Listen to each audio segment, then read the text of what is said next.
Before we begin, do you enjoy listening to our show?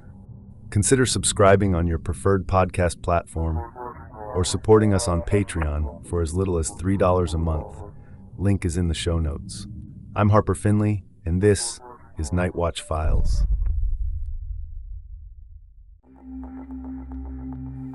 On the morning of Thursday, May 20th, 1999, detectives Greg Stone and Steve McCoy drove into Snowtown, a small, quiet town in South Australia's mid-north, to follow a lead in the disappearance of Elizabeth Hayden.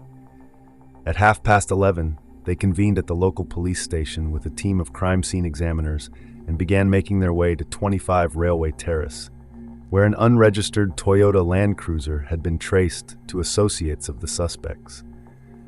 The homeowner, Simon Jones, told them that friends had towed the vehicle there.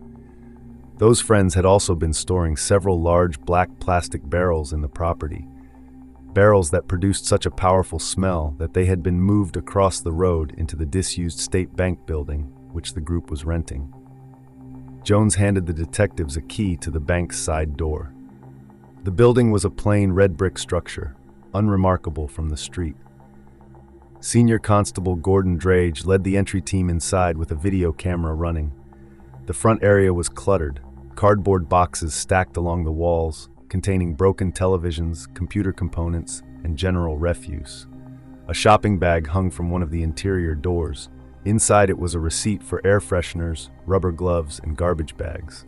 An air freshener was still plugged into a power point and running. Behind the service counter, cupboards held unused garbage bags, lengths of rope, electrical cables fitted with alligator clips, and a Stanley knife. At the rear of the building stood the vault. Its door was a heavy steel construction, painted cream, and it was locked. Gordon Drage dusted a fingerprint from the upper left corner of the door before Jones mentioned that the tumbler mechanism was broken and could be worked open with a length of wire. He cut a piece of galvanized fencing wire and bent both ends with pliers. Drage fed it into the lock, manipulated the tumbler for a few seconds, and moved the chrome handle to the open position. Detective Stone, wearing surgical gloves, took hold of the handle and pulled. As the seal broke, the smell hit them before anything else, a dense, organic stench of advanced decomposition that filled the doorway and forced several officers back. Stone swept a flashlight into the dark, windowless space. Along the right-hand wall stood 6 large black plastic barrels with screw-top lids, arranged on sheets of black plastic drop cloth. The scene had a deliberate, methodical quality to it, the barrels evenly positioned, the sheeting laid flat beneath them. Concerned about the possibility of toxic fumes, Drage put on a breathing apparatus before approaching. He unscrewed the lids and prized off the internal caps. Inside each barrel, partially submerged in a murky, weakly acidic liquid, were human remains. Discarded clothing, rubber gloves, and garbage bags had been packed in alongside them. In one barrel, a pair of hands extended upward toward the opening. In another, severed feet were visible near the surface.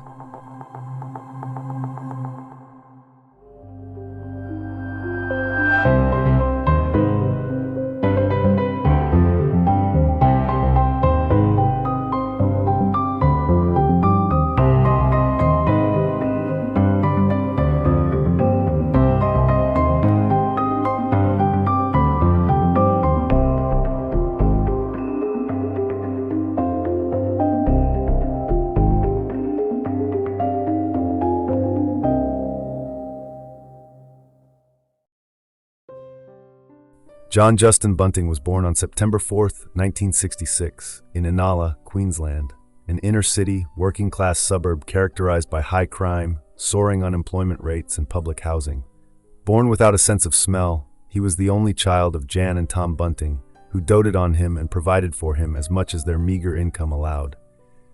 As a young boy, Bunting appeared to be a normal, curious kid who drifted through various hobbies, including astronomy, electronics, anatomy, and photography. Alongside his friend Kurt Bertrand, he visited museums, photographed the moon through a telescope, and developed pictures in a makeshift darkroom his parents allowed him to set up at home. This early exposure to darkroom equipment sparked a fascination with chemicals. Though he was barred from studying chemistry and physics at Inala High School, because he had not taken advanced mathematics. Despite his seemingly normal hobbies, Bunting harbored a darker side in his youth. He derived pleasure from torturing insects, particularly ants and redback spiders he caught under his house, by dropping them into chemicals like hydrochloric acid, brake fluid, nitric acid, and chlorine. He enjoyed watching the insects convulse and die, taking careful notes on which chemicals were the most efficient killers so he could use them again. He also developed a bizarre obsession with digging. During a school holiday, a young Bunting and a friend carved out an elaborate, massive tunnel beneath his family's home.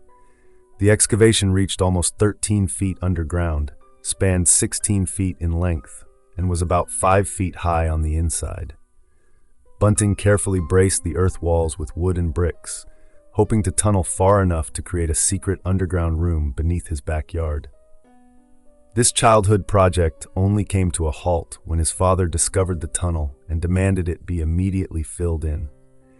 In 1974, when John Bunting was approximately 8 years old, he and a young friend were subjected to a severe physical and sexual assault at the hands of the friend's older brother.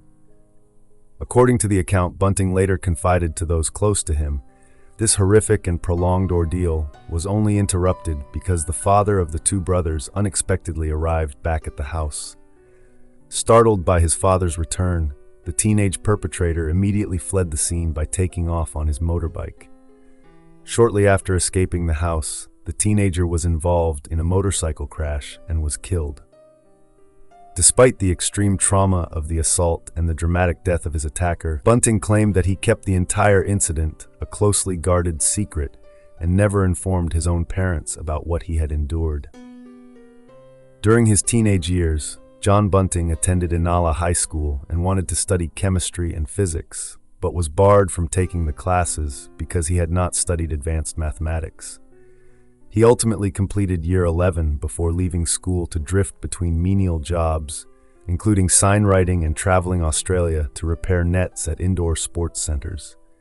A significant aspect of his youth was his growing obsession with weaponry. As a young teenager, Bunting began extracting gunpowder from fireworks to build rocket mortars, and sometimes even mixed his own gunpowder. He eventually graduated from shooting targets with a slug gun to collecting more powerful rifles and shotguns. This intense fascination with weapons led him to read books about World War II, which subsequently introduced him to the philosophies of Nazism and white supremacy.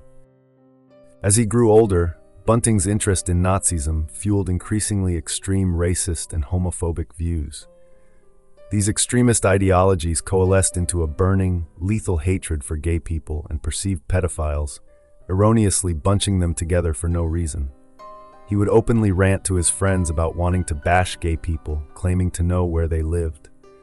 His fanaticism reached the point where he contacted a neo-Nazi group in Sydney, obtained a copy of Adolf Hitler's Mein Kampf, attempted to purchase an SS uniform and a Nazi flag, and even painted a swastika inside the trunk of his first car, a mural his mother discovered and promptly painted over. In his personal life, Bunting harbored a closely guarded secret from his early teenage years. At age 15, his first sexual experience resulted in a girl becoming pregnant with his child. She gave birth to a daughter named Tammy, but Bunting rarely visited her and eventually lost contact completely. Following this, he almost never spoke of his daughter and involved himself in very few romantic relationships. Although he was seen as someone who had many friends during his youth, those who knew him noted that he maintained a strict emotional distance and was truly close to no one. His sequence of menial jobs ended when John Bunting worked at a crematorium in 1986, when he was approximately 20 years old. This position was his final job before he left his home state of Queensland to travel across Australia. Bunting was highly regarded by his employers during his time at the crematorium. They considered him to be a good worker. Ultimately, his employment there came to an end when he was let go, but this was solely because the crematorium could no longer afford to pay his wages, rather than due to any misconduct or performance issues. His departure from Queensland was initiated by his friend Mark Day, who wanted to escape the unemployment and depression that had engulfed him in the suburb of Inala. Bunting and Day had become good friends after spending hours working on cars together, and Bunting quickly agreed to join his friend on a road trip with the ultimate destination of Western Australia. The cross-country journey officially began in February 1986. The traveling party was quite large, consisting of 7 adults and 3 children packed into 2 cars. They managed to travel across hundreds of kilometers of highway before their adventure came to an abrupt and premature end. One of their 2 cars broke down in Adelaide, forcing them to completely abandon their plans to reach Western Australia. Plunged back into reality, Bunting, Mark Day, and Mark's girlfriend, Esme Kennedy, initially settled into an Adelaide caravan park. They later moved out of the park and into a flat situated north of the city. However, their circumstances took a tragic turn when Esme lost the baby she was expecting. Following the loss of the pregnancy, Mark and Esme decided to leave South Australia and return home to Queensland. John Bunting chose to stay behind in Adelaide, moving into yet another caravan park on his own. In late 1988, John Bunting was living in a shared house in Adelaide's northern suburbs with a friend named Kevin Reed and Kevin's partner, Michelle White. It was through Kevin, who was employed at the nearby SA Meat Corporation, that Bunting secured casual work at the slaughterhouse. Bunting began his employment in the Southern Works Beef Hall, where he used basic knife skills at the evisceration table to slice out livers, spleens, and other intestinal areas for offal production. He was later transferred to the byproducts area as a general laborer, bagging meat meal and undertaking general rendering duties. Despite the bloody and putrid nature of the slaughterhouse, Bunting seemed to genuinely revel in the environment. Born without a sense of smell, he was completely oblivious to the foul stench that clung to his clothing when he returned home each afternoon.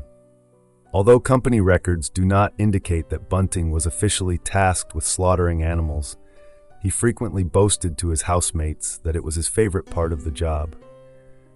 Sitting at the dinner table, he would graphically detail how he would immobilize beasts with a stun gun before slitting their throats. During a slow period at the slaughterhouse in January 1989, Bunting enrolled in a metalwork and welding course, where he made 2 pivotal connections. He met and befriended Mark Hayden, then known as Mark Lawrence.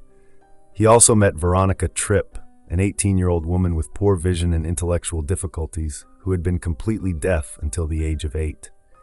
Bunting wooed her with dates to horror and war movies, and she soon moved into the shared house. Behind closed doors, however, Bunting was an intimidating and abusive partner, frequently throwing plastic cups and plates at Veronica during their arguments. It was also during this period that Bunting's housemates began to witness a deeply disturbing escalation in his behavior.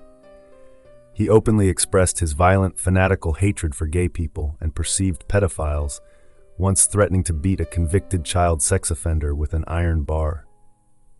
His household habits grew increasingly alarming. Michelle White recalled that Bunting read literature on how to manufacture poisons, kept shotguns with magazines hidden under his bed, and entertained himself by playing with a gasoline blowtorch in the backyard. When Kevin Reed stumbled upon a secret stash in the laundry ceiling containing a bottle of poison, rope, a balaclava, and a curved knife, Bunting fiercely objected to his housemate's suggestion to contact the police. Bunting's dark impulses routinely seeped into his daily interactions, such as when he offered to do in an ex-boyfriend, causing trouble for Michelle, boasting about how chlorophyll could be used to render a person unconscious. His capacity for cruelty also extended to animals, culminating in the brutal killing of Kevin's bull terrier after it fought with Bunting's own dog. Bunting hung the dog's carcass in the shed and proudly showed it to Michelle before dragging it to his car in a green plastic bag. He later fabricated a story to Kevin, pointing to a tear in his jeans as evidence that the dead dog had unexpectedly woken up and attacked him while he was driving, claiming he was forced to kick the animal out of the moving vehicle. After their marriage at a local registry office in September 1989, John Bunting and his wife Veronica continued to live in the shared house they occupied with Kevin Reed and Michelle White. This living arrangement lasted until the end of 1991, when the couple finally secured their first home together. According to rental records, their lease officially began on December 14, 1991. The property was located at 203 Waterloo Corner Road in Salisbury North, a government-owned, semi-attached rental house situated in what was considered one of Adelaide's most impoverished northern suburbs.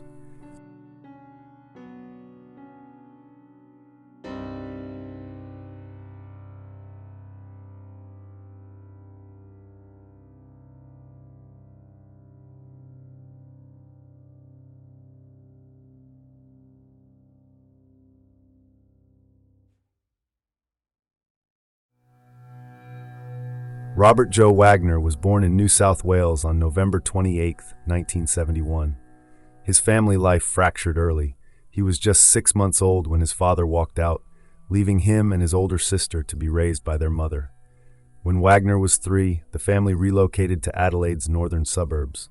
Remembered by his mother as a normal, mischievous, and lovable child, his life took a dark turn at age 7 when he attempted suicide by taking an overdose of his mother's sleeping pills. The suicide bid followed months of changed behavior, where he became quiet, introverted, and fearful of teenage males. It was only after surviving the overdose that his mother learned the tragic truth. Her young son had been sexually abused by a teenage family friend. This trauma had a profound and lasting impact on Wagner's development. He struggled severely with basic reading and writing, forcing him to repeat a year of primary school. By the time he began high school in 1984, he was a chronic truant. By the end of his first year, the school simply gave up and allowed the 13-year-old to stay home. Left with vast amounts of unoccupied time, Wagner began disappearing for days. When friends finally alerted his worried mother to his whereabouts, Wagner introduced her to a 31-year-old stranger he had befriended, a cross-dresser identified as Vanessa Lane. Barry Wayne Venables was born on August 7, 1955. His life began under the shadow of instability. As an infant, Lane was so sickly and malnourished that child welfare authorities removed him from his parents' care at just 8 months old. He would eventually find a more stable home in the rural town of Port Pirie, raised by his grandmother. But as Lane grew, so did a source of friction within the household. A persistent habit of dressing in girls' clothing that deeply troubled his grandmother. By 16, the pretense of conformity had largely vanished. Lane was openly gay, and though he briefly dated a local girl named Kathy to satisfy his grandmother's wishes, the relationship quickly folded as he began pursuing the life he truly wanted. At 17, Lane left home to travel across Australia, drifting between Sydney, Melbourne, and Adelaide. He worked briefly as a gardener, but spent the majority of his adult life on a disability pension, citing a back injury that few believed was real. His family life remained deeply fractured. His mother, Sylvia, even harbored a bizarre theory that Lane was not her biological son, but had been mixed up with another infant during his brief time in foster care. During these years, Lane began a physical transition, taking hormones to stimulate breast growth and adopting the names Vanessa or Kim. However, beneath this search for identity lay a darker, predatory impulse. In 1980, Lane was sentenced to 4 months in prison for the indecent assault of 2 children under the age of 12. Despite a judge's stern warning to reform, Lane had no intention of stopping. He, living increasingly as Vanessa, viewed vulnerable, truant teenagers as easy prey, using small gifts and psychological manipulation to tighten his grip on them. The meeting took place when Wagner was just 13 or 14, a boy already adrift, struggling with chronic truancy and the weight of his early education failures. Lane recognized the vulnerability and moved in, using gifts and attention to tether the teenager to him. It was the beginning of a profound physical and psychological entrapment. When Wagner finally brought his mother to meet Vanessa Lane, her reaction was one of immediate, visceral horror. She recognized the danger instantly and pleaded with her son to break the connection, but the grooming had already taken hold.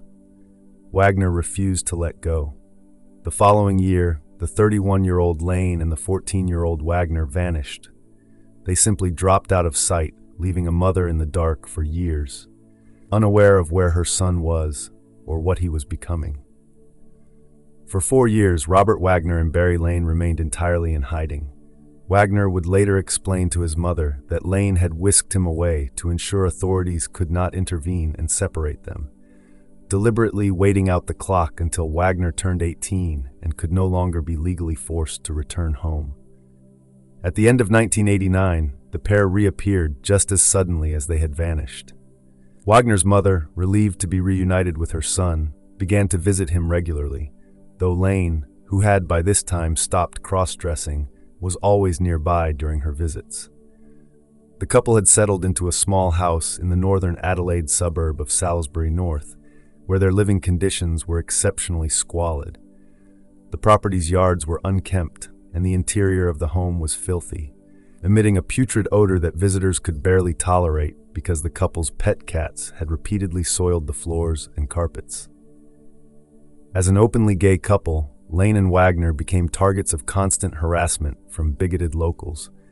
Vandals frequently sprayed graffiti on their front fence, a relentless intimidation campaign that eventually forced the pair to acquire 2 large Rottweiler dogs for protection. Despite this hostility, some friendlier neighbors would occasionally interact with them, lending Lane money or giving him cigarettes. To pass the time, Lane and Wagner spent a significant portion of their days simply wandering through their neighborhood. This daily routine continued until one day late in 1991, when they came across a young couple in the process of moving into a house just a short distance from their own. The man seized the opportunity to walk over and introduce himself and his wife, Veronica, to the pair. That man was John Bunting. When John Bunting and his wife Veronica first met their neighbors in late 1991, Bunting, a raging homophobe, likely despised the openly gay couple. However, this hostility shifted when Bunting began to learn more about Wagner's past and recognized an opportunity to intervene. He soon discovered that Wagner carried a similar burden of childhood trauma, and this shared history of childhood sexual abuse forged a dark and powerful kinship between the two men. Bunting felt a deep sympathy for Wagner, concluding that the young man's homosexuality was not his natural orientation, but rather the direct result of psychological coercion and grooming by Lane. Viewing Wagner as a victim trapped in a predator's grasp, Bunting made the calculated decision to take the young man under his wing in order to rescue him from Lane's control. This rescue, however, merely transferred Wagner from the clutches of one manipulator to another. Under Bunting's mentorship, Wagner was subjected to intense psychological conditioning. He was gradually indoctrinated into Bunting's extreme ideologies, externalizing his own inner conflicts by adopting his mentor's fanatical, violent hatred toward gay people and perceived pedophiles. At the same time, Bunting deliberately feigned a close friendship with Lane rather than casting him aside. Recognizing that Lane, as a convicted pedophile, had deep connections within that community, Bunting kept him close specifically to pump him for intelligence about other local offenders. Lane willingly provided the names, links, and habits of these men, which Bunting then compiled into meticulously typed dossiers. In these files, Bunting recorded their personal details, specific interests, and what he categorized as their type of deviance. Ironically, the most extensive of these dossiers was the one Bunting kept on Barry Lane himself, which coldly documented Lane's habit of hunting for victims around toilet blocks, his gender-altering hormone use, and his psychological manipulation of young boys. This wealth of extracted information culminated in a terrifying physical shrine to his lethal obsession, the Wall of Spiders. In a spare bedroom at his Waterloo Corner Road home, Bunting pinned yellow post-it notes containing the names, photographs, and personal details of the men Lane had identified, alongside Bunting's own disturbing commentary, such as noting if a suspect prefers young boys or played Santa Claus at Christmas. To map out the relationships between these individuals, Bunting connected the yellow notes with lengths of blue string or wool, creating an intricate chart that literally resembled a giant spider's web. This wall served as an active targeting board for Bunting's violent vigilante campaign. He would randomly select a rock spider, an Australian derogatory term for a pedophile, from the web and subject them to relentless terror. He would frequently call the men to hurl abuse and threats, or travel to their homes with his accomplices to spray graffiti and pour corrosive brake fluid over their cars. Ultimately, this meticulously gathered intelligence dictated who would be drawn into his inner circle and who would become his targets. Under Bunting's influence, Wagner gradually turned against Lane. He became Bunting's devoted protege, adopting his mentor's extreme, violent prejudices against both pedophiles and, ironically, gay people.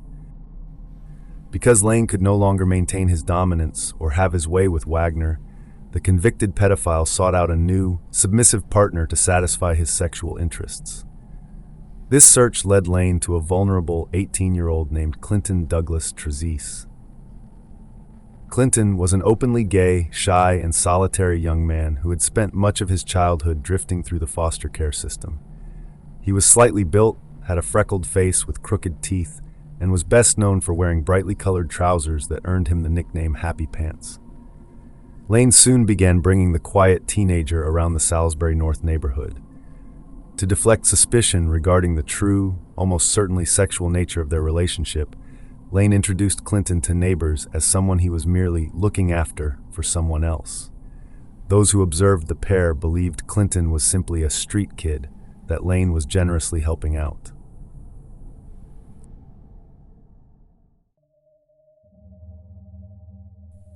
After his parents divorced when he was 3, Clinton Trezise was placed into the foster care system, spending much of his childhood living with other families and having only occasional contact with his biological relatives. In his late teens, he lived entirely alone in a sparsely furnished flat in the northern Adelaide suburb of Elizabeth, surviving on a disability pension. After being brought into John Bunting's circle by Barry Lane, Clinton regularly visited the home Lane and Wagner shared, keeping mostly to himself and saying very little to others.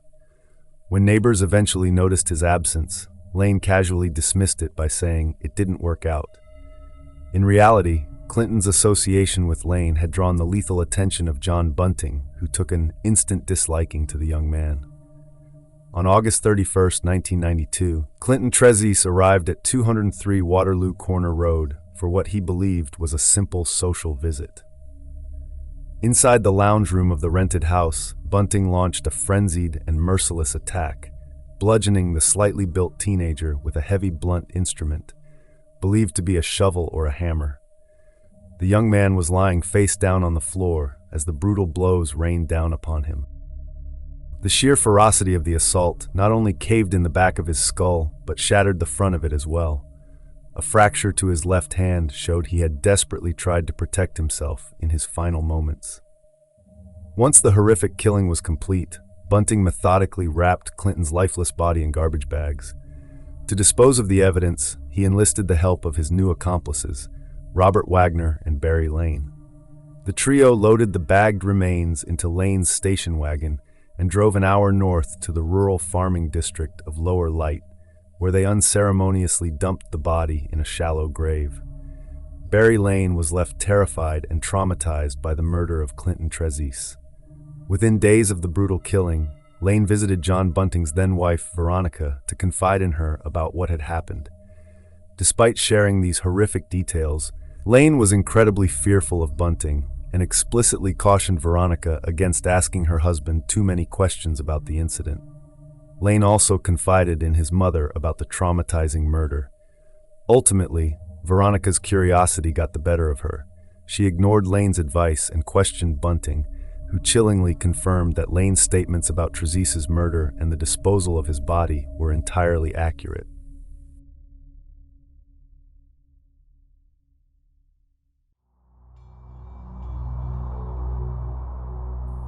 Meanwhile, a nearby family was enduring a severe crisis that would ultimately bring them into Bunting's grasp. Elizabeth Harvey's life began to unravel significantly in 1993. Following an amicable split from her husband of 10 months, Marcus Johnson, Harvey's mental health entered a steep decline by October of that year. Burdened by the impending death of her mother from cancer, she was pushed to the brink of a nervous breakdown, succumbing to severe addictions to prescription drugs, shopping, and poker machines. As she spent most of her time away from home caring for her ailing mother, who passed away in November 1993, Harvey's 4 young sons were left severely neglected. Into this void stepped Jeffrey Edwin Payne, a seemingly benevolent neighbor who offered to care for the boys in their mother's absence. However, Payne was a predator. Between November 1993 and January 1994, he sexually abused Harvey's sons on a nearly daily basis. Payne ensured the silence of 14-year-old James Vlasakis by showing him pornography and threatening that if the teenager did not comply, or if he alerted his mother, she would be murdered. Although he confessed to the crimes during a police interview, a psychiatrist disturbingly concluded he had little willpower over offending against young children, and Payne was granted bail. Allowed to return to his home across the street, the unrepentant abuser would sit outside and taunt James and his brothers, shouting that they were my boys. Though Payne was eventually sentenced to 4 years in prison, the psychological damage to the family was already catastrophic. James plunged into a deep depression, turning to heavy drug and alcohol use and developing an obsessive compulsion to scrub himself in the shower, sometimes washing his own skin until it bled. For the 14-year-old, the horrific betrayal by Jeffrey Payne triggered an overwhelming sense of shame that made him unable to even face his own family, causing his academic life to completely unravel. Because Payne had been granted bail and was allowed to return to the neighborhood to taunt his victims, James also developed a profound distrust of the police. At the same time, his mother, Elizabeth Harvey, suffered a complete nervous breakdown, devastated by the realization that her own neglect had left her children vulnerable to a predator. This horrific ordeal also brought back traumatic memories of the severe abuse Harvey had endured during her own childhood. It was within this vortex of trauma, addiction, and desperate vulnerability that John Bunting was able to infiltrate their lives, arriving on his motorcycle to present himself as a vengeful hero and the father figure the young, damaged James so desperately craved. At first, John Bunting's presence in 14-year-old James Vlasakis' life seemed remarkably positive, with Bunting even encouraging him to return to school. However, this facade quickly crumbled as Bunting's deeply disturbing traits began to surface. He exhibited a strange fixation with his extensive gun collection and developed a weird habit of secretly searching through people's rooms. Most alarming was his escalating sadism towards animals. Bunting began capturing neighborhood cats and dogs, killing them for pleasure, sometimes skinning them alive, while actively encouraging James to watch. This cruelty reached a chilling peak when Bunting trapped a dog, deliberately put on background music, and ordered the teenager to execute the animal with a shot to the head. When the frightened boy balked and refused to pull the trigger, Bunting coldly carried out the execution himself. This horrific behavior was a calculated process of psychological conditioning and grooming. By forcing the highly impressionable teenager to witness and participate in the torture and death of animals, Bunting desensitized James to extreme violence, with this exposure functioning as a twisted initiation process, disturbingly similar to the grooming tactics used by the very pedophiles Bunting claimed to despise, designed to ensure James's complicity and secure Bunting's approval. Overwhelmed by fear and a deeply ingrained dependency, James's initial hero worship twisted into absolute terror.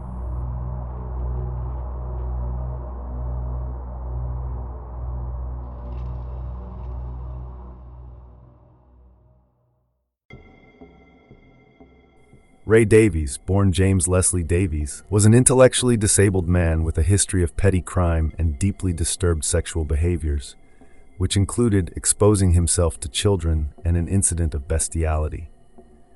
In 1989, he moved to Adelaide's northern suburbs, where he briefly lived with Barry Lane and Robert Wagner. Through his association with Lane, Davies met a local woman named Suzanne Allen, and the two formed a relationship. By 1993, the couple was engaged, though Davies continued to have sexual liaisons with other men, including Lane. When their relationship eventually broke down, Suzanne allowed Davies to continue living in a caravan in her backyard. Eventually, Suzanne Allen began a serious relationship with John Bunting. Bunting and Wagner, who had now become Bunting's willing accomplice, soon learned of Davies's perverse behavior. Neighbors complained that Davies would hide in bushes and masturbate as schoolchildren walked past, and Barry Lane also warned the men that Davies was a pedophile. Davies's fate was sealed the day after Christmas in 1995 when he was accused of molesting two young boys who were staying at Suzanne Allen's house. Devastated and angry, Suzanne kicked him out and relayed what he had done to John Bunting. Within days of the accusation, Bunting and Wagner ambushed Davies. He was handcuffed, forced into the trunk of a car, and driven over 2 hours to a rural house Bunting was renting in Bacara, which was empty at the time because Elizabeth Harvey was away for the holidays. Establishing what would become a horrific signature routine, they forced Davies into the bathtub and savagely beat him around the groin and thighs with a metal pole. Struggling to walk, Davies was forced back into the car trunk and driven back to Bunting's home. Elizabeth Harvey was back when Bunting and Wagner dragged the bleeding, handcuffed man through the door, with Bunting announcing, "We've got a present for you." Davies was dragged into the bathroom, where Bunting and Wagner screamed at him, calling him homophobic slurs and a rapist. He was then forced into a bedroom, the exact room where Bunting kept his wall of spiders. There, Robert Wagner and Elizabeth Harvey wrapped car jumper leads around Davies's neck and twisted them until he was strangled to death, as Bunting supervised and smiled.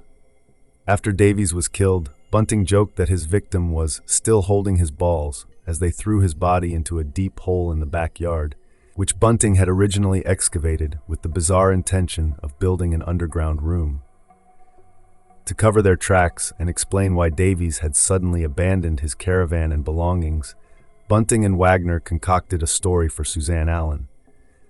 They told her they had taken Davies for a drive, severely beaten him in the back seat, and dumped him in the middle of the scrub, claiming he was simply too terrified to ever return.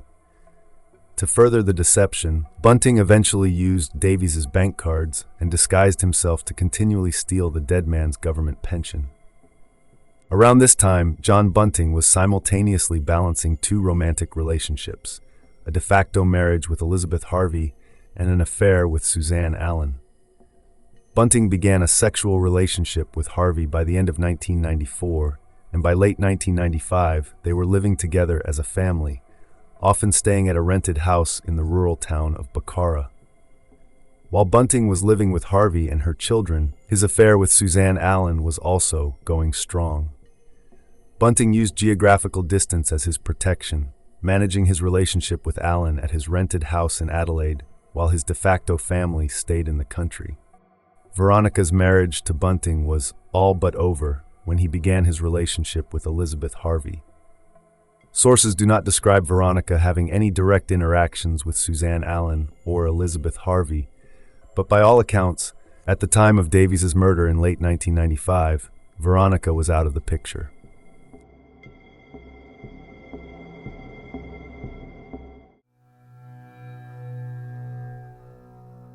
Sometime in 1996, John Bunting officially ended his romantic relationship with Suzanne Allen. Following the breakup, Suzanne remained intensely infatuated with Bunting and continuously tried to rekindle the romance. She gave her daughter notes to pass on to Bunting, expressing that she still loved and missed him, and she drove past his house on an almost daily basis. One of these notes was a 2-page love letter marked with lipstick, in which Suzanne begged him to come back, writing, "I am finding it hard to be away from you all the time. I wish that you would stay with me for good because I love you so much." Bunting was highly irritated by her persistent behavior. He was fully aware that she was driving past his home constantly and explicitly ordered Suzanne's daughter to make her mother stop writing the notes and driving by. Ultimately, Suzanne's unrequited love and inability to let Bunting go transformed her into a dangerous nuisance. Combined with the fact that she possessed risky knowledge about the sudden disappearance of her former fiancé, Ray Davies, Bunting decided she had become too great a liability, which tragically led him to select her as his next murder victim. Following the murder, Bunting spun a lie to Suzanne's daughter, claiming he had broken into her home and found her completely naked and dead of natural causes on her bathroom floor.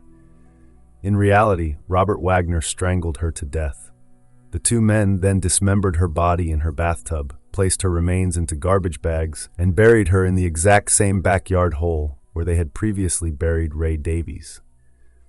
By early December 1996, a neighbor named Marilyn Nelson, who had been keeping a watchful eye on the property, noticed unusual activity. Her suspicions had been raised after a visit from Suzanne's brother, John Martin, who told her that Suzanne had seemingly vanished, leaving behind her pets and most of her belongings, with only her car missing. On December 3, 1996, Marilyn spotted a truck parked in Suzanne's driveway and decided to confront one of the strangers inside the house. These strangers were actually the men who had murdered her, John Bunting and Robert Joe Wagner. When police officers eventually spoke to them at the house, they had no immediate reason to doubt their cover story and simply recorded Bunting and Wagner's names and dates of birth in a notebook. In reality, the men were clearing out the dead woman's home for their own financial gain. Bunting later confessed to his partner, Elizabeth Harvey, that Suzanne's property was being stolen and sold off.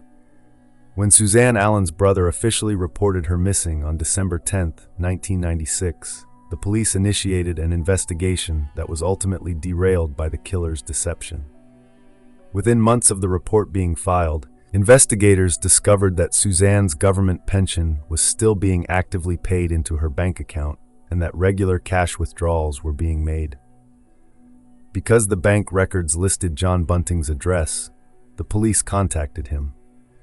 Bunting lied to the missing persons investigators, claiming that Suzanne had been staying with him but had recently moved interstate with a new lover named Andy. He further claimed that she was embroiled in a family conflict and deliberately did not want to be found. At the time, this fabricated cover story seemed plausible to the police, and they reassured Suzanne's family that her pension was active, making it seem as though she was alive and well. Complicating matters, police lost contact with Suzanne's brother within months of him filing the report, as he had apparently moved without leaving new contact details. While the exact reason for his sudden move and lack of communication is not detailed, it is possible that failing health played a role, as sources note that John Martin passed away shortly after. Tragically, Martin's loss of contact directly hindered the investigation. Because the police could not reach him to verify information, they accepted John Bunting's fabricated story that Suzanne was alive and had simply moved interstate, which led them to officially close the missing persons case.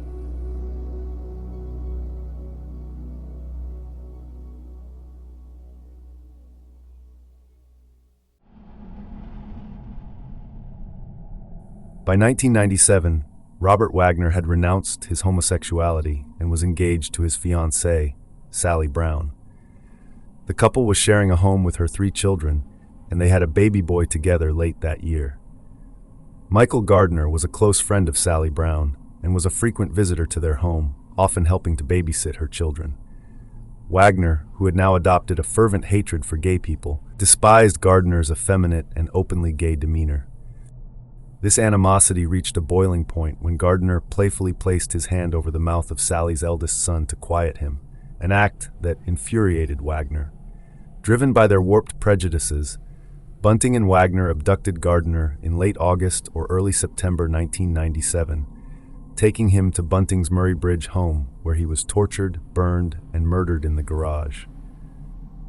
Following that, John Bunting and Robert Wagner had decided that Barry Lane had outlived his usefulness as an informant, and when he had taken in a deeply troubled, mentally ill teenager named Thomas Trevelyan as his new live-in partner. Believing it was time for Lane to finally pay for his history of abuse, particularly for the trauma he had inflicted on Wagner, the killers made their move. Bunting and Wagner befriended Trevelyan to gain access to the household, and on October 17, 1997, they ambushed Lane in his own home. They handcuffed and tortured him to extract his banking details, forced him to make deceptive phone calls to his family, and ultimately strangled him to death. Following Lane's death, Trevelyan moved into the house Wagner shared with his fiancée. However, Trevelyan's erratic mental state and his knowledge of Lane's murder made him a dangerous liability to the killers. Bunting and Wagner took the teenager for a drive and hanged him from a tree near Kersbrook, staging the scene to look like a suicide and deliberately leaving money in his pocket to misdirect police investigators. Following this string of murders, the initial warped justifications of John Bunting and Robert Wagner began to give way to a chilling combination of sheer bloodlust and calculated greed. By early 1998, the killers had discovered a lucrative, fringe benefit to their horrific crimes, hijacking the government welfare pensions of their victims. Recognizing that the steady stream of government money was paid directly into bank accounts, the group's modus operandi shifted toward targeting marginalized, isolated, and vulnerable individuals whose sudden disappearances were less likely to raise alarms or trigger police investigations. The killing routine itself was ruthlessly adapted to incorporate financial extraction.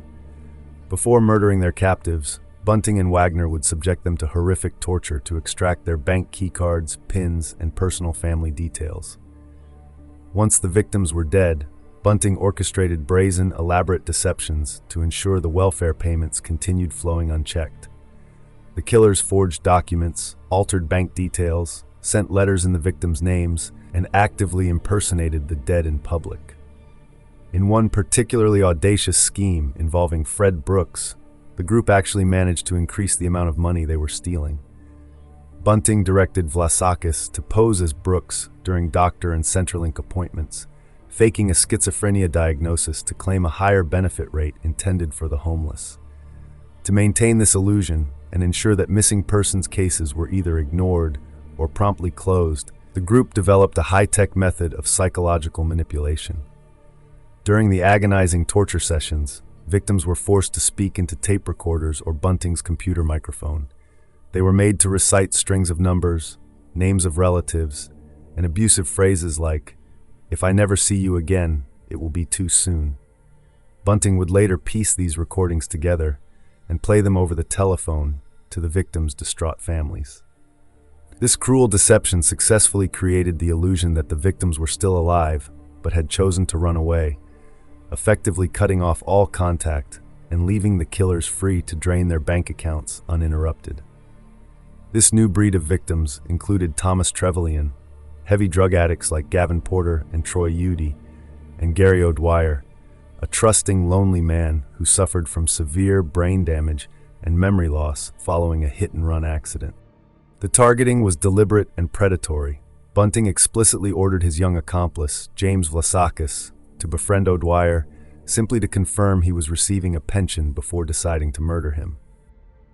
Gavin Porter was a friend of Bunting's young accomplice, James Vlasakis. He lived in the Murray Bridge house shared by Vlasakis, Bunting, and Elizabeth Harvey. Bunting harbored a deep resentment for Porter and Vlasakis' drug use, openly referring to them as waste. Porter was asleep in his car outside the house when Bunting and Wagner ambushed him. Wagner looped a rope around Porter's neck and began strangling him. Although Porter fought back and stabbed Bunting in the hand with a screwdriver, Bunting leaned his body weight onto Porter's chest to squeeze out his final breath. Troy Udy was Elizabeth Harvey's eldest son and Vlasakis' older half-brother. Vlasakis had previously confided in Bunting that Udy had sexually abused him as a child, which made Udy, who was also a heavy drug user, a prime target for Bunting's warped vigilantism. Udy's death marked the first time James Vlasakis directly participated in a murder. Vlasakis was woken up in the middle of the night, handed a wooden club and a set of handcuffs, and led to Udy's bedroom, where Bunting, Wagner, and Vlasakis began savagely beating the sleeping teenager. As Udy scrambled against the wall, pleading, "Jamie, what are you doing?" Bunting yelled at Vlasakis to put the handcuffs on his brother.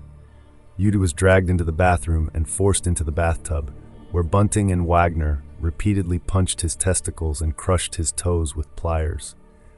Overwhelmed by the horrific scene, Vlasakis retreated down the hallway because he couldn't handle it. Bunting and Wagner forced Udy to record voice messages for his family before Wagner strangled him to death with a rope, as Bunting kneeled and stared directly into the dying victim's eyes.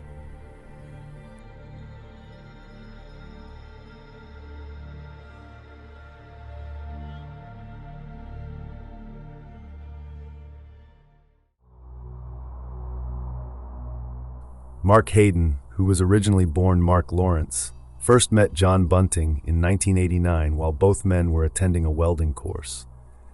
A quiet, almost withdrawn man who harbored a foul temper, Hayden became friends with Bunting, though his position within the group fluctuated over the years. Hayden eventually drifted out of Bunting's inner circle, making way for Robert Wagner to step in and become the serial killer's right-hand man. The friendship was further strained in 1996 following a dispute between Hayden's partner, Elizabeth Hayden, and Bunting's partner, Elizabeth Harvey, which drove a wedge between the two men.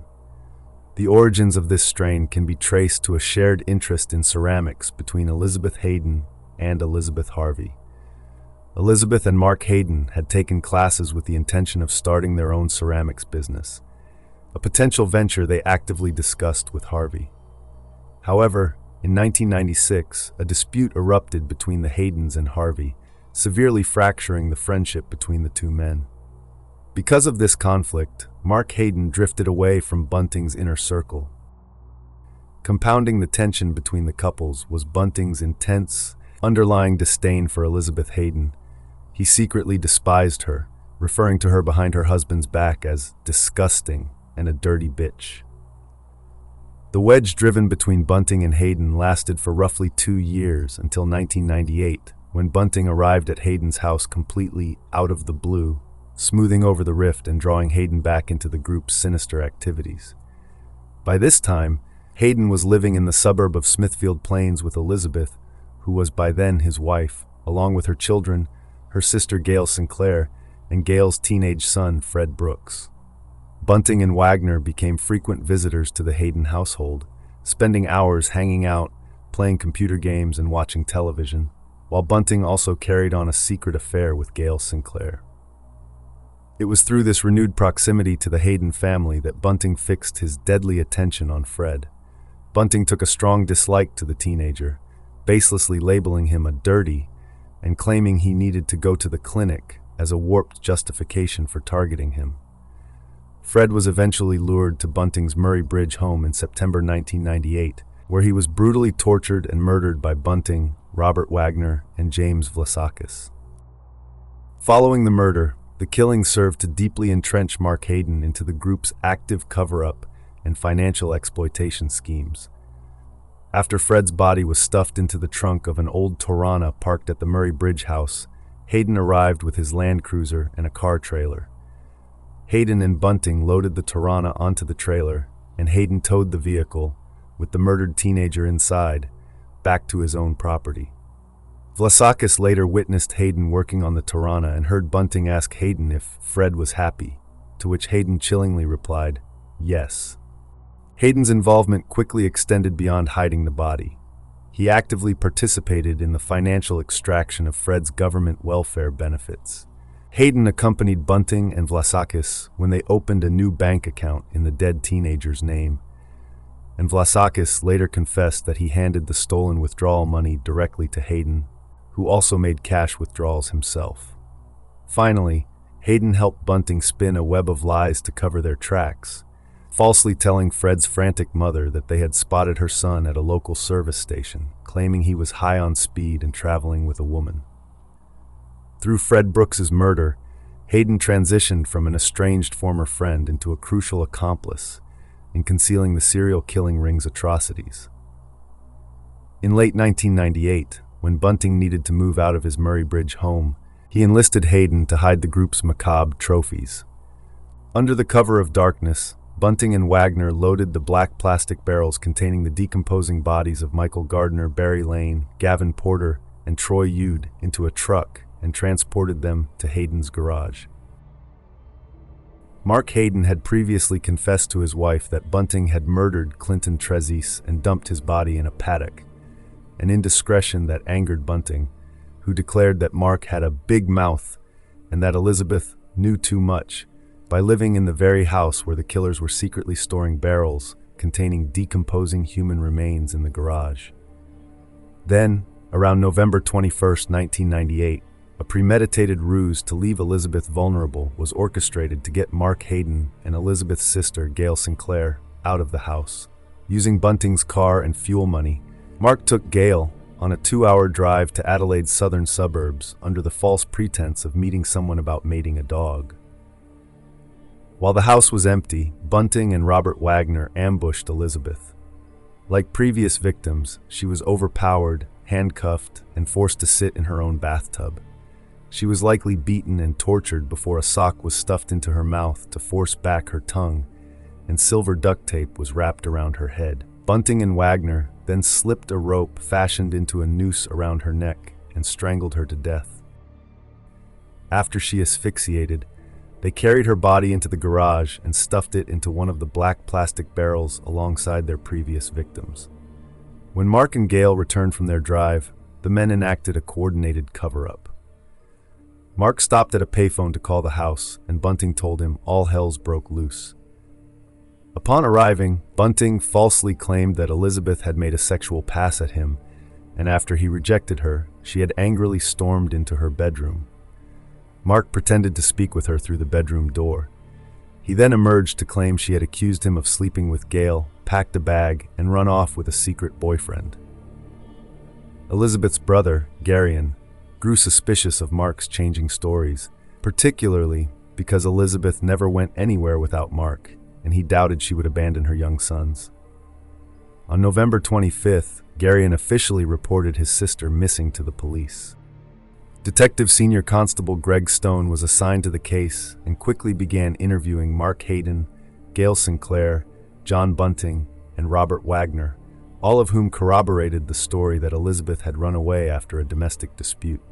However, a tip from a concerned relative led Detective Stone to search the Hayden residence. During the search, Stone found Elizabeth's folding purse, complete with her documents and bank cards, hidden under clothes in the master bedroom's walk-in robe.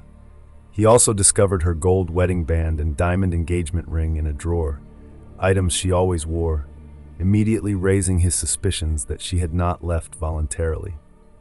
Crime scene officers used luminol to detect a small blood stain on the laundry wall, and Stone noted a peculiar odor and insect casings in the garage's mechanic pit. Realizing the police were closing in, Bunting, Wagner, and Hayden panicked and decided to move the barrels containing the bodies out of Hayden's garage. Under the cover of night, they packed the barrels into an unregistered Toyota Land Cruiser and towed it to a friend's property in Hoyleton.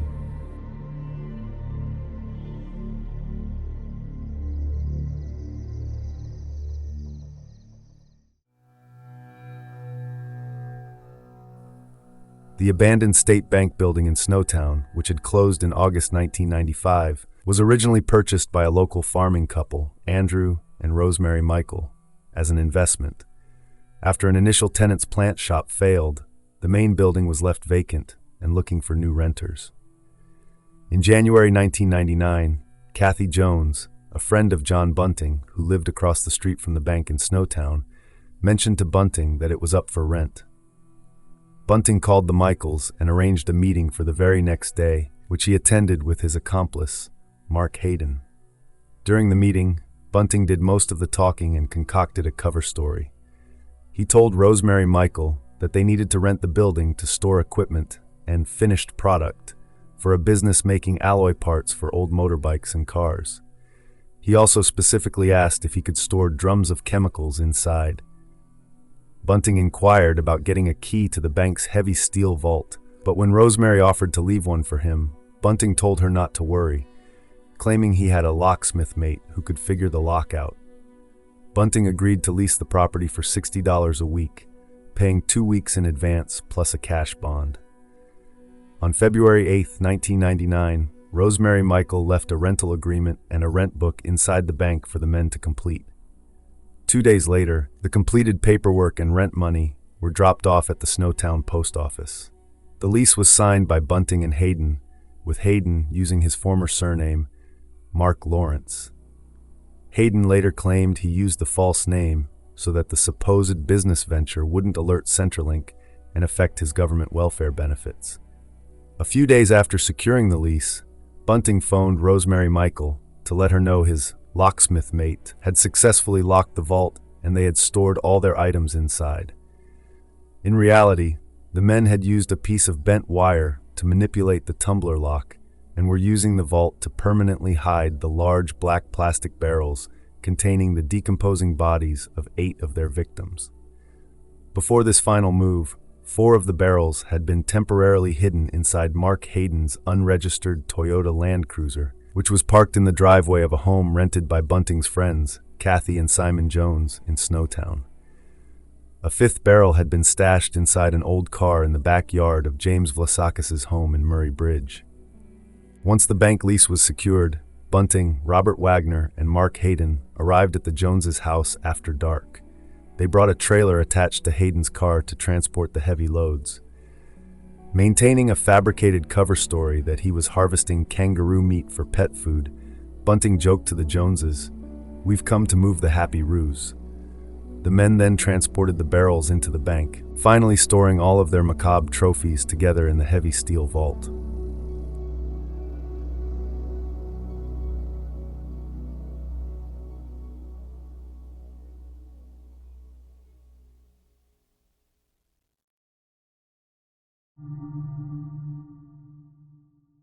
When Joanna Smith reported her ex-fiancé Barry Lane missing in 1997, her revelation that he had previously confessed to helping Robert Wagner dispose of human remains immediately sounded alarm bells within the police department. Detective Craig Patterson, who was already investigating the disappearance of Clinton Trezise, was notified and asked to be alerted the moment Lane was found. Initially, the Missing Persons section spent 7 fruitless months conducting routine inquiries, finding no trace of Lane. The investigation finally escalated when Constable Janet Forrest took a fresh look at the case following a concerned phone call from Lane's sister. Forrest tracked down a former neighbor who pointed her toward John Bunting, prompting her to call Bunting's home. There she spoke with his partner, Elizabeth Harvey, and subsequently with Robert Wagner himself. Meanwhile, Detective Patterson began connecting the dots between Lane and his teenage partner, Thomas Trevelyan, who had recently been found dead in an apparent suicide.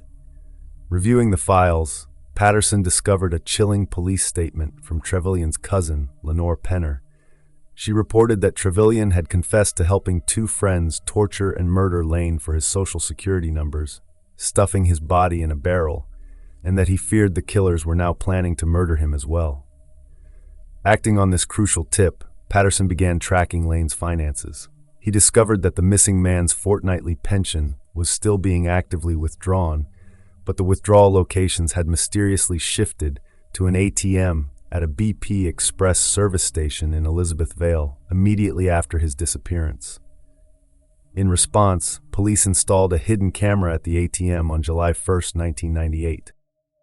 The sting operation paid off exactly a week later when the camera successfully captured Robert Wagner withdrawing cash from Lane's account.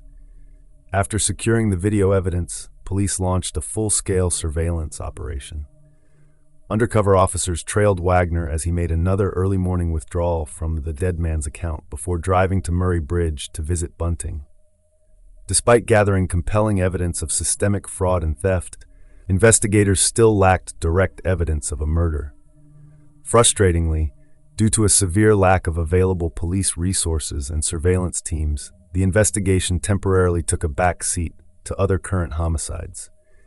It was not until the sudden disappearance of Elizabeth Hayden in November 1998 that the linked cases were officially declared major crimes and full police resources were finally mobilized.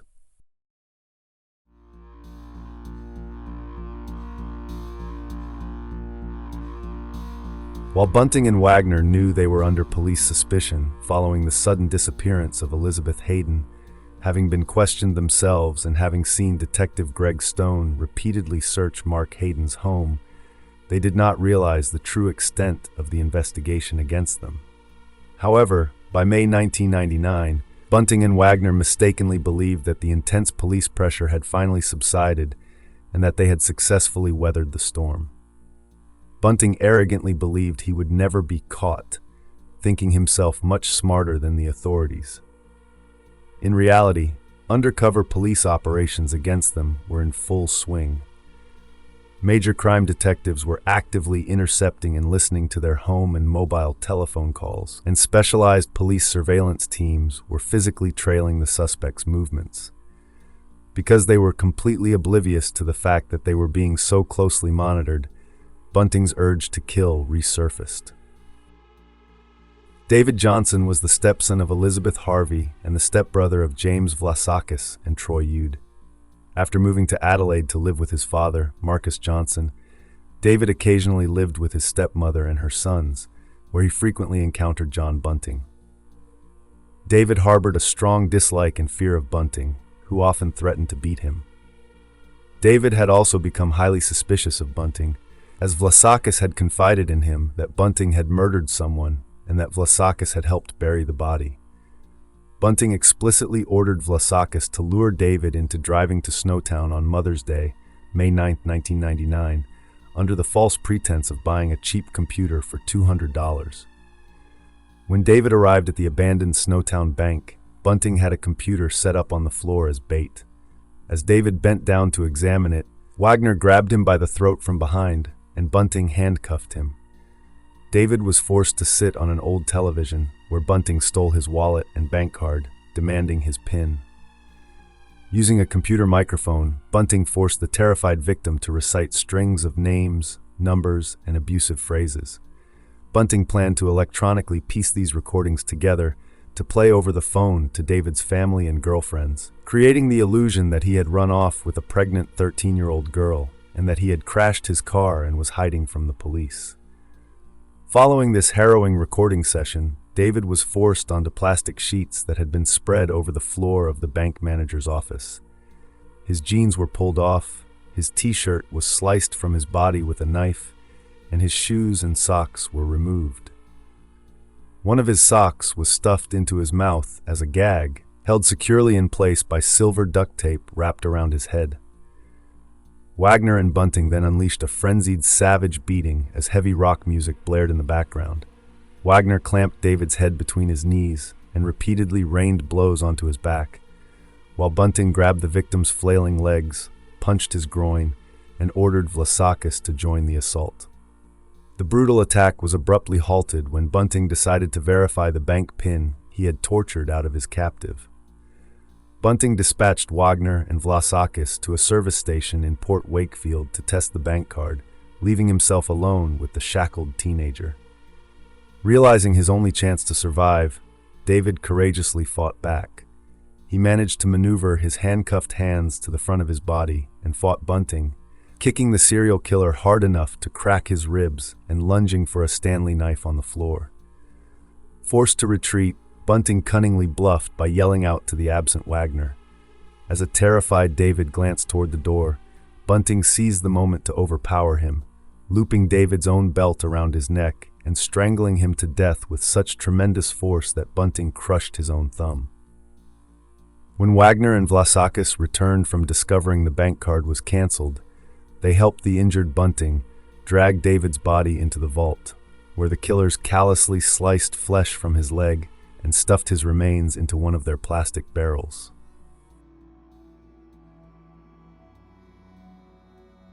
On May 16, 1999, when detectives reviewing mobile phone records noticed Bunting and Wagner had been calling an address in the country town of Snowtown, detectives Craig Patterson, Brian Swan, and Vicky Ram traveled there, arriving shortly after a police surveillance team had tracked Bunting and Wagner to a house at 25 Railway Terrace.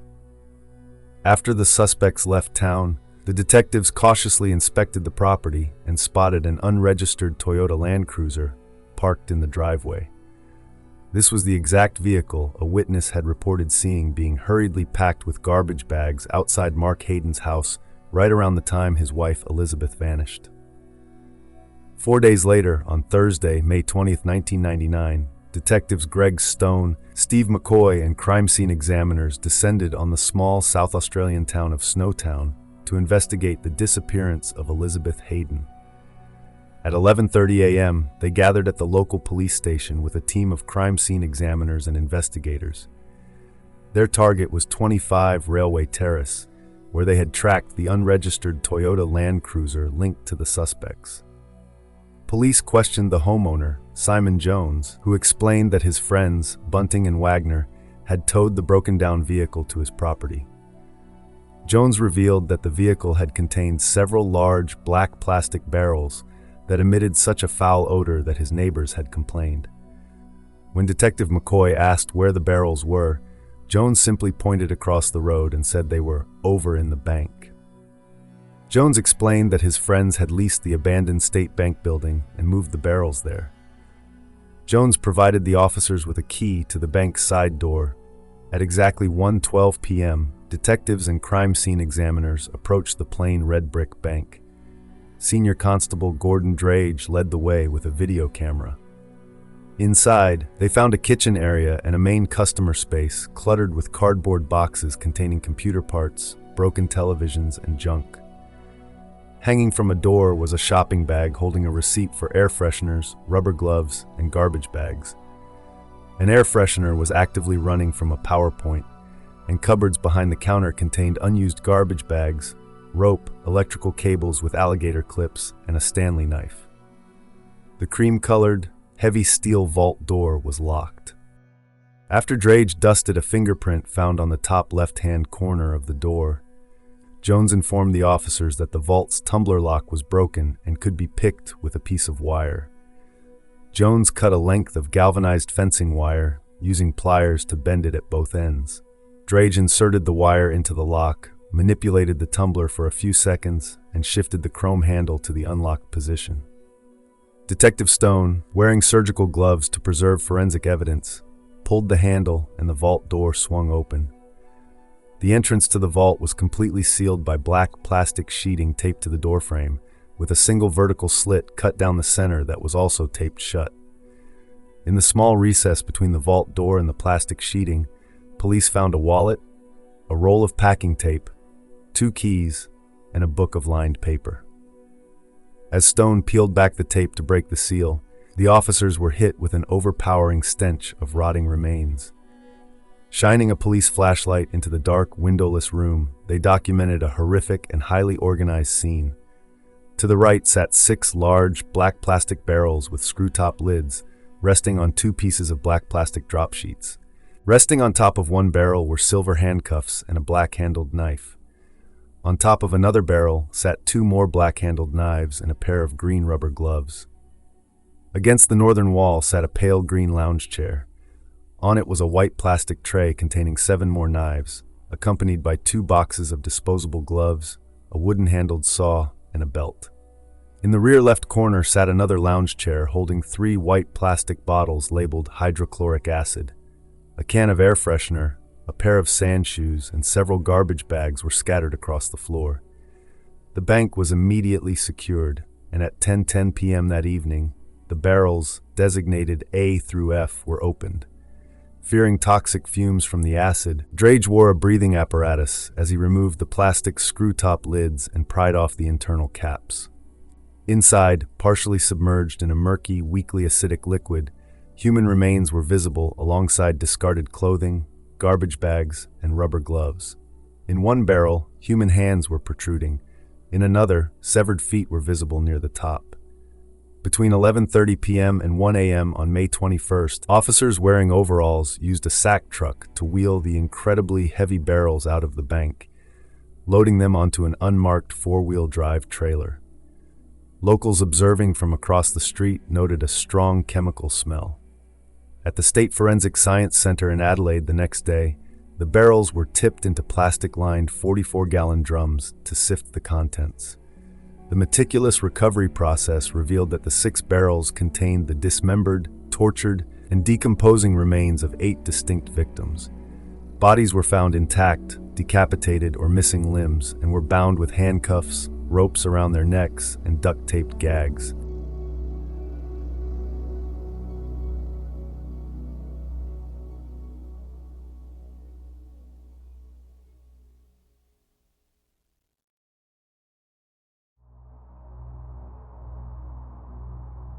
Recognizing the magnitude of the find, Detective Superintendent Paul Schramm, head of the Major Crime Branch, summoned dozens of recalled officers for a 5 a.m. briefing the following morning.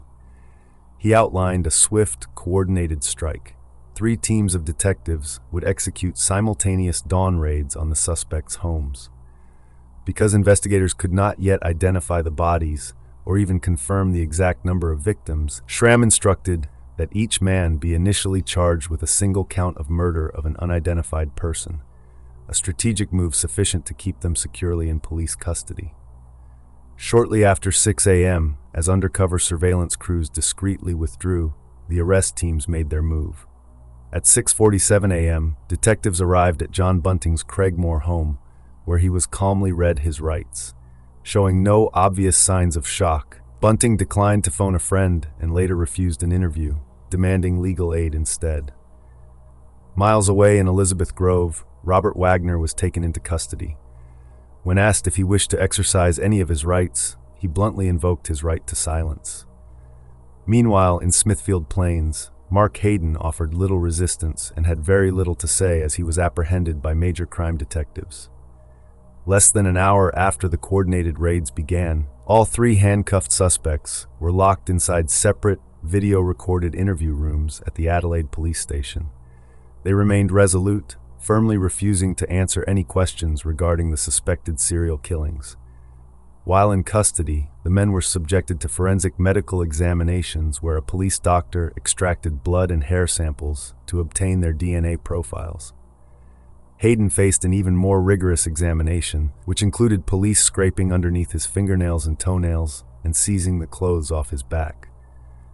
By late morning, almost 5 hours after the raids commenced, the trio was formally charged with murder. Later that afternoon, thrust into the intense glare of the media spotlight, the men appeared in the high-security dock of the Adelaide Magistrates' Court. As the brief hearing concluded, Bunting and Wagner offered chilling smiles to their guards before being led away to a prison van, appearing completely unconcerned by the gravity of their predicament.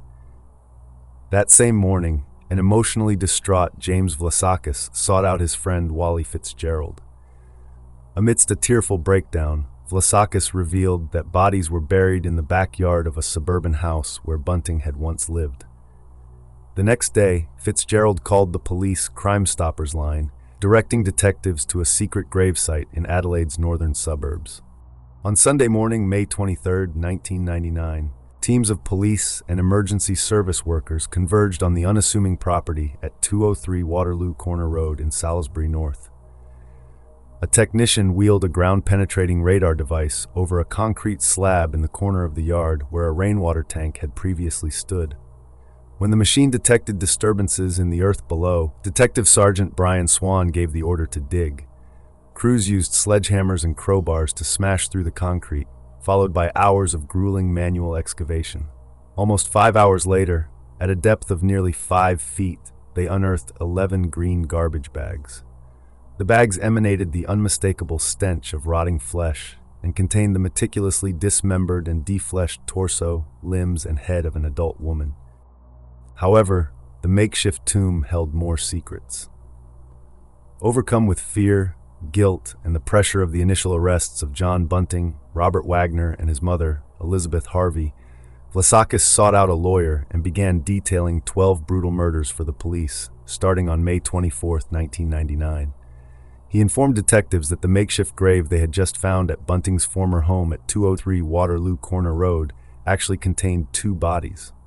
3 days after police had initially smashed through a concrete slab and unearthed the dismembered remains of Suzanne Allen, they returned to the Salisbury North property based on Vlasakis's new intelligence. Because the public was now aware of the escalating serial killer investigation, a massive presence of media, curious locals, and children climbing fences surrounded the site, accompanied even by a catering van looking to profit from the morbid spectacle. Guided by Vlasakis's confession, police used a backhoe to excavate the exact same hole where Allen's remains had been discovered, digging almost 6 feet deeper into the earth. Detectives, including Craig Patterson wearing long gloves and using a sieve, painstakingly sifted through the dirt to recover every bone fragment, while Detective Brian Swan logged the evidence. Deep inside the chasm, they uncovered the fully skeletonized remains of an adult male. Unlike Suzanne Allen's decomposing remains above him, these bones were completely dry, clean, and entirely free of soft tissue or the odor of decay. The victim had no personal effects or clothing other than the khaki hood of a parka enveloping his skull.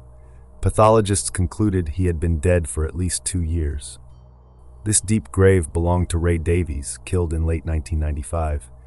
Approximately a year later, after Bunting and Wagner murdered Suzanne Allen, they tossed her dismembered body into the very same hole, burying her directly on top of Davies' hidden grave.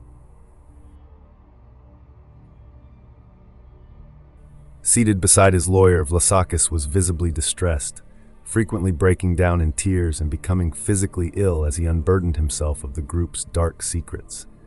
He detailed a staggering 12 murders, some he had witnessed or participated in, and others he had only been told about. The confessions painted a picture of bizarre, ritualistic killings where victims were subjected to prolonged torture while heavy rock music blared in the background. Vlasakis recounted horrors of electric shocks, burns, and victims being forced to subjugate themselves by calling their attackers Lord or Master, all while John Bunting and Robert Wagner delighted in their pain and suffering. They also used a variac machine as a brutal instrument of torture to administer electric shocks to their victims. The killers used the device to inflict agonizing pain, often during forced interrogations, or as a means of sadistic subjugation before the victims were murdered. A variac machine is an electrical device originally designed for use in metallic electroplating. When plugged into a mains power supply, it sends an electrical current through a cable that ends in 2 metal alligator clips. It features a circular dial that allows the user to precisely control the amount of electricity released, ranging from 0 to 260 volts. The psychological weight of reliving these atrocities proved almost fatal for the young accomplice. During a break in the grueling interview process, a terrified and overwhelmed Vlasakis, who had increasingly turned to heavy drug use to cope with his reality, overdosed on heroin and nearly died. Despite his physical and mental collapse, the sessions resumed and continued until the afternoon of June 2, 1999, when his sprawling confession finally came to a close. At 5:40 p.m. that same day, the temporary sanctuary of the off-the-record agreement was lifted, and police officially arrested Vlasakis. He was taken to the police cells, searched, and formally charged with murder. Following standard procedure, a police doctor conducted a medical examination, extracting blood and hair samples for DNA profiling. However, the teenager's mental state continued to rapidly deteriorate in custody. After attempting suicide twice within a single week, authorities recognized the severe risk he posed to himself. Vlasakis was initially transferred to a secure ward at Adelaide's Glenside Psychiatric Hospital, before being moved the following day to James Nash House, the Correctional Service Department's maximum security psychiatric facility.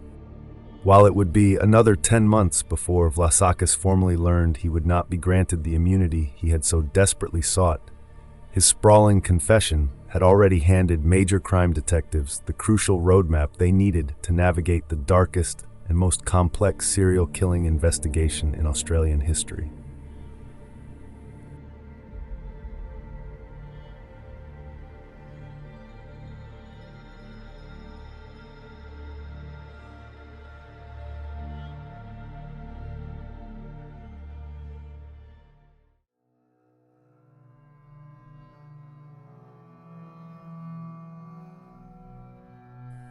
The legal reckoning for Australia's most gruesome serial killings began in December 2000 with a marathon 8-month committal hearing designed to test the mountain of evidence against the group.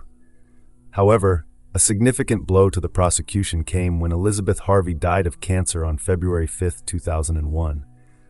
Harvey had been granted immunity in exchange for her testimony. Her evidence would have been critical to the trial, as she had first-hand knowledge of the crimes and had actively helped John Bunting steal money from the murdered victims' bank accounts. The prosecution lost this invaluable insider account. But as prosecutors waded through thousands of witness statements, the impact of losing their star witness was ultimately mitigated with a dramatic twist that altered the entire course of the proceedings. James Vlasakis, the youngest of the accused, broke ranks and struck a secret deal to become the prosecution's new star witness.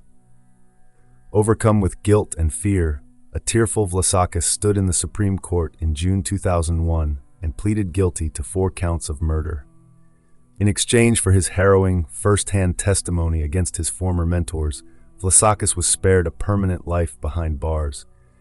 The judge sentenced him to life imprisonment but set a 26-year non-parole period, significantly reducing his sentence in recognition of his cooperation. With Vlasakis' damning insider account secured, the justice system prepared for the colossal trial of prime movers John Bunting and Robert Wagner. The proceedings were so massive that an Adelaide courtroom underwent a multi-million-dollar refurbishment to accommodate the sheer volume of evidence, and an expanded jury of 15 members, selected to ensure enough jurors could withstand the deeply distressing testimony. Just 2 weeks before the trial opened in October 2002, Wagner stunned observers by suddenly pleading guilty to 3 of the murders, though he steadfastly refused to cooperate with police and maintained his innocence on the remaining charges. Over the next 140 days, the jury endured sickening accounts of torture, deceit, and mutilation. After a week of sequestered deliberations in September 2003, the jury convicted Bunting and Wagner of all remaining murder counts, save for a deadlocked hung jury regarding the death of Suzanne Allen. Displaying absolute contempt, Bunting even casually read a book during the proceedings. Both men were condemned to life in prison without the possibility of parole. The sentencing judge declared them completely incapable of rehabilitation, noting they had clearly been in the business of killing for pleasure. Mark Hayden's path through the courts took a different route. Because his involvement was deemed more peripheral than the prime movers, his legal team successfully fought for a separate trial, which finally commenced in August 2004. Prosecutors argued that Hayden was a trusted member of the killer's inner circle, charging him with the murders of his wife, Elizabeth, and Troy Yude, alongside 6 counts of assisting offenders for helping to store and move the barrels of human remains. Taking the stand in his own defense, Hayden portrayed himself as an unwitting dupe who genuinely believed John Bunting's lies that the foul-smelling barrels were packed with rotting kangaroo carcasses. In December 2004, the jury delivered a fractured verdict. Hayden was convicted on 5 counts of assisting offenders for his role in concealing the bodies and covering the killer's tracks. However, the jury remained hopelessly deadlocked on whether he actively participated in the 2 murders and failed to reach a verdict on the final assisting charge. While he escaped the legal brand of a murderer, Hayden was firmly condemned as a crucial accomplice who helped hide the atrocities and was sentenced to 25 years in prison, with a non-parole period of 18 years. He received this sentence for his role as an accessory in assisting John Bunting, Robert Wagner, and James Vlasakis by helping to cover up their crimes and hide the bodies of the victims.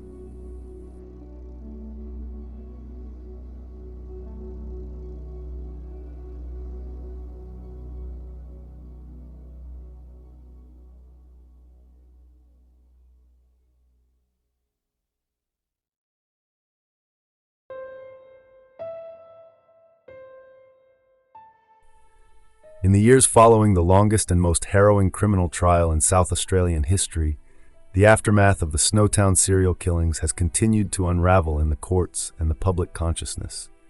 Ringleaders John Bunting and Robert Wagner were condemned to rot behind bars, both receiving multiple consecutive life sentences in 2003, with absolutely no chance of parole.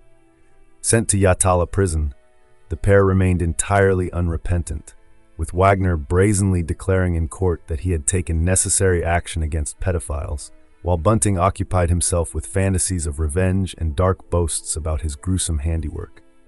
For their accomplices, the ensuing decades brought complex legal battles over their potential freedom. In May 2024, Mark Hayden was released on parole to live at an undisclosed community address under strict supervision. By mid-2025, the South Australian Supreme Court approved an 18-month extended supervision order for Hayden, maintaining dozens of stringent conditions, such as mandatory psychological treatment and strict bans on contacting victims' families or the media.